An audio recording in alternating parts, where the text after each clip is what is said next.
My foot got caught.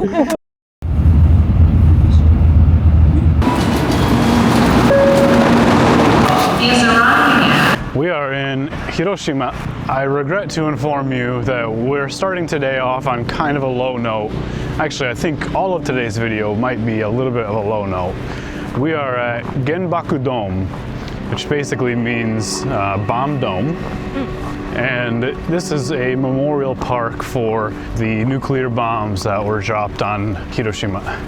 Also, it is uncharacteristically snowy and cold, so that's not exciting for us. This is one of the surviving buildings. Well, surviving is kind of a generous word to use. I wouldn't call it a surviving building, but one of the buildings impacted by the nuclear bomb. At the time that the bombs dropped, this was a products exhibition hall. The first nuclear bomb ever dropped exploded nearly directly above this building, which is the reason why so many of the walls managed to stay upright in contrast to the surrounding buildings. While it wasn't the only building left standing, it is one of the only buildings remaining today. The preservation efforts that happened almost immediately after the bomb dropped were somewhat controversial, as some people felt that it was a painful reminder of the death and destruction that happened. Others felt that it was a necessary memorial. The color is starting to fade from this one, it appears. That one is the kids club.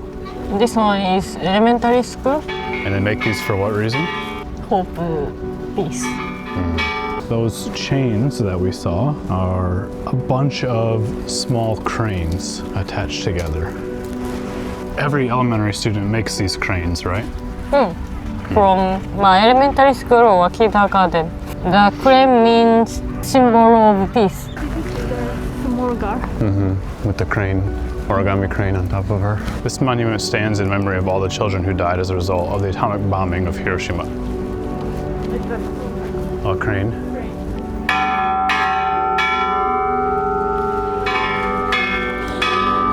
Big sound. Yeah, that was loud. That's okay. The monument was originally inspired by the death of Sadako Sasaki, who was exposed to radiation from the atomic bomb at the age of 2. 10 years later, Sadako developed leukemia that ultimately ended her life. Sadako's untimely death compelled her classmates to begin the call for the construction of this monument.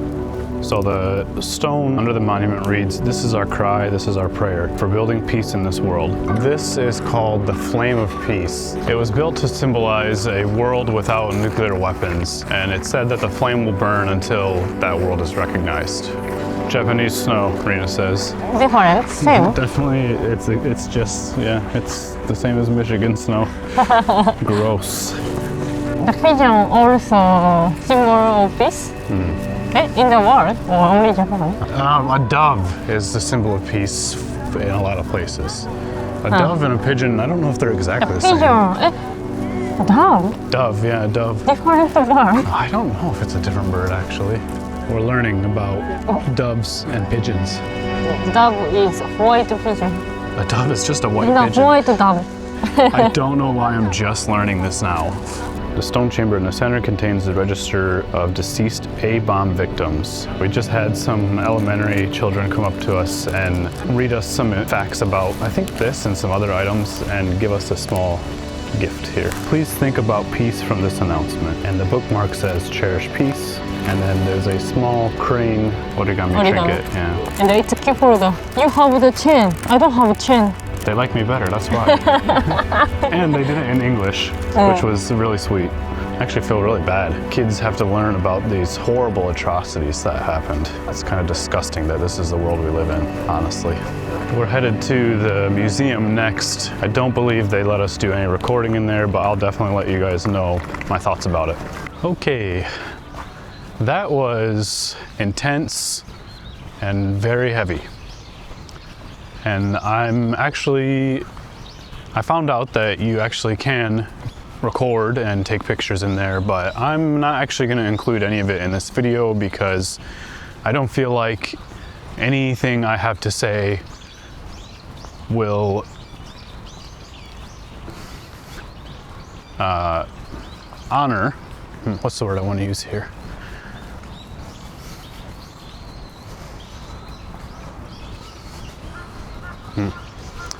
Anyway, I don't feel like anything I have to say will really accurately reflect or respect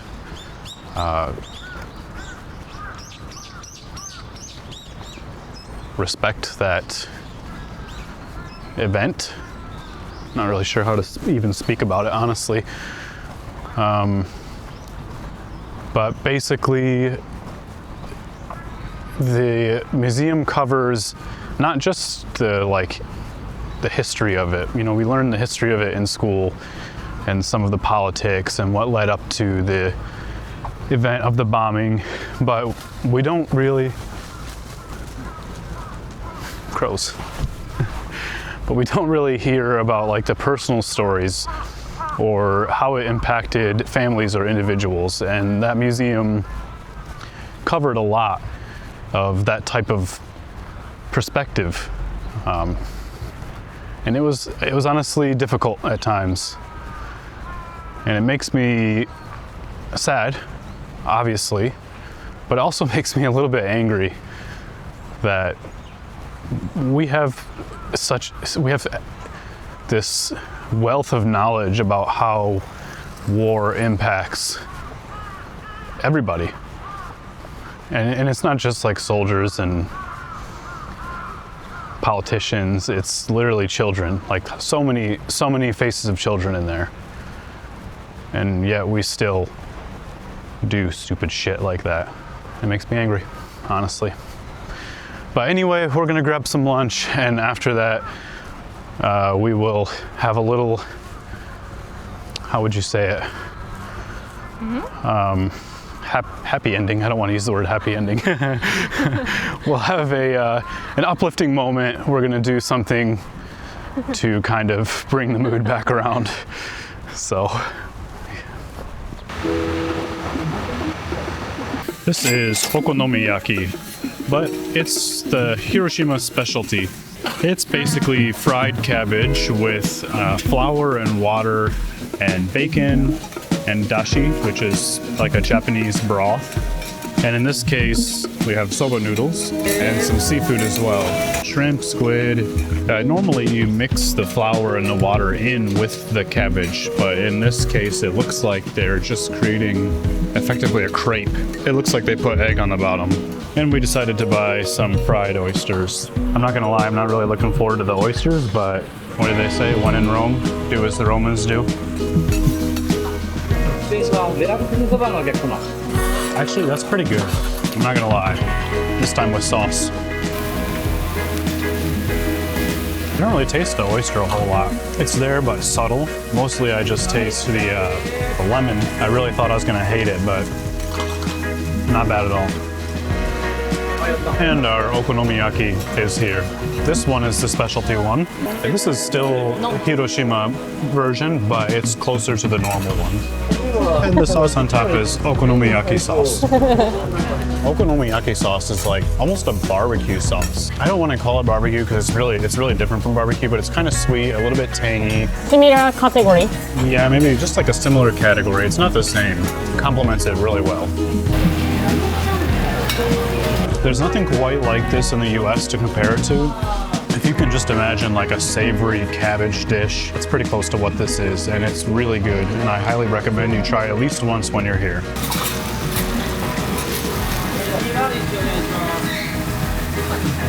The flavor is so different from the other one. The green onions are very forward. You can taste the mochi, which I'm a little surprised about. This one's a lot better. Oh wow, there's mountains all around. In the museum, one of the things we learned is that the US was vetting different locations to drop the atomic bombs. And one of the requirements was they needed to have a topography that would amplify the blast to cause maximum destruction. Take that as you will, but we are completely surrounded by mountains here. It makes a lot of sense that this is the location they chose, considering those requirements. We are here to make some origami cranes and let our wishes fly, is what they put here, for a peaceful future. All right, making a triangle. Have you ever tried origami? Nope. The closest thing I have for origami is we used to make these things called finger, no, not finger traps. I can't remember, but you did like 4 things and you pick a number and yeah. It's a fortune, right? Like a dream. Yeah, maybe some kind of fortune. Yeah. I'm gonna try to make this real good because I really want some world peace, like this, right? You put the finger is more easy. Ah, I got an origami master to teach me. I know this paper airplane. I've made it before. Well, yeah, I did paper airplanes. Does that count as origami? Paper, yes. Paper plane, definitely origami. My grandfather taught me how to make some cool ones. He's dead now. Awkward. It looks like a squid. No. I made a squid or something. I can imagine when you are a child. What do you mean? What are you trying to say? You feel bad for my teachers? It feels like I did something wrong. No. But I trust you. Me? If you fail? Fail? Fail? It's your fault. It's your fault. No, it's your fault. No, me. The same as step 13. We didn't do this yet. We missed something. She's as slow as I am. Because she's a teacher. I made a mistake somewhere. Boy, I am not cut out to do origami. Did I do it? Yes, you did it. Oh, I just need more. You heard. What's wrong with them? My tail's not far enough. 2026. Oh, all right, I did it. It looks like a crane. Now we can go drop it in the wall. That was hard. You freaked out by walking on the glass. Yeah, I can understand. It makes my butt pucker. Did you see that this one? These are all of the different cranes that people have folded. 1, 2, 3. There goes our wishes. I hope there's world peace now.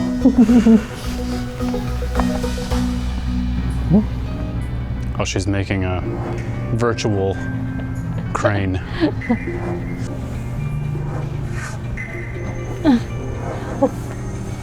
All right, they're timing her. I'll see if I can beat her. Yeah. 92 seconds.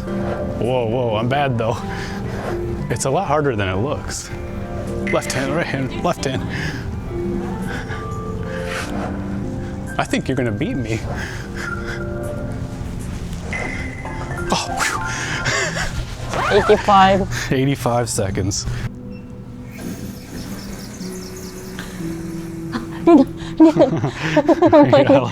You're so excited about Rena. My name. It says Rena.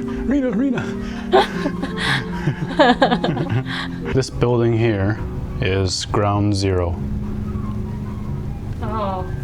Right directly below where the nuclear bomb went off. And you can see how close that building is to the dome. We get to take a slide down.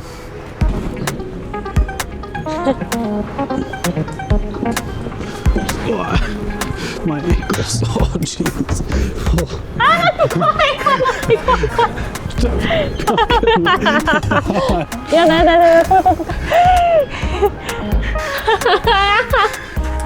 There's like 12 floors of this.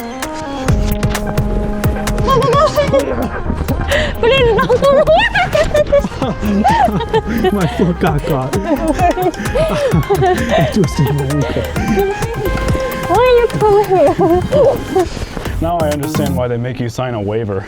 Genuinely, that slide is kind of dangerous. The sole of your shoe grips that metal so well. If you put your foot up when you're going down, it'll just grab your foot and just twist it. All right, here it is from across the road. It's our first time renting a hotel since being in Japan. So let's see how it is. It's pretty small, but it was also very cheap. How much was it? 4,000 yen. Which is about $30 roughly. Not the view I was hoping for. Yeah, that's not bad. Not bad, actually. It's clean. Yeah, I mean, when you consider that it's only $30 for the night, and I am so excited for this. I've been sleeping in a Japanese style futon for the last, I don't know, since December 15th or something. All right, per our usual, we went back to the hotel and took a little snooze. Now it's time for dinner.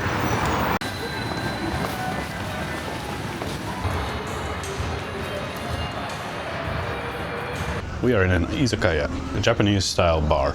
And we got lucky. Tonight's a Monday night, so they're not busy, and we were able to get ourselves a private room. My first time dining in a private room. The front door was like cracked glass, and then when you come inside, there's a hole in the wall that it looked like somebody punched a hole in the wall, and I'm scared. But anyway, my first time drinking Japanese beer. Let's see if I like it. Actually, that's probably the first beer I've ever had that I've felt like it's not gross. I don't find myself particularly wanting to drink it, but I don't find myself not wanting to drink it, which is the usual. We're starting off with scallops, which are covered in roe, and then we have deep fried shrimp. It's raw scallop. Oh. Ah, okay. It's kind of sour, like they put maybe lemon on it. A little bit fishy, fishier than I'm used to my scallops being, but it's not bad. I can look past it. It's good. Should I eat the whole thing? You can eat it all. Do you? We're gonna eat the head. Tastes like shrimp. It's a good, right? The head. Got calcium. It feels weird. I'm eating like eyeballs and brains and organs, and Americans don't eat organs, they don't eat heads, they don't eat eyeballs. And this one is a chicken heart. I think the Mexican community might eat chicken hearts, but most white people don't.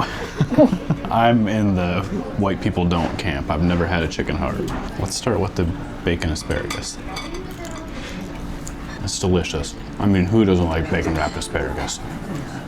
Chicken thigh, salt taste. It's delicious. Of course.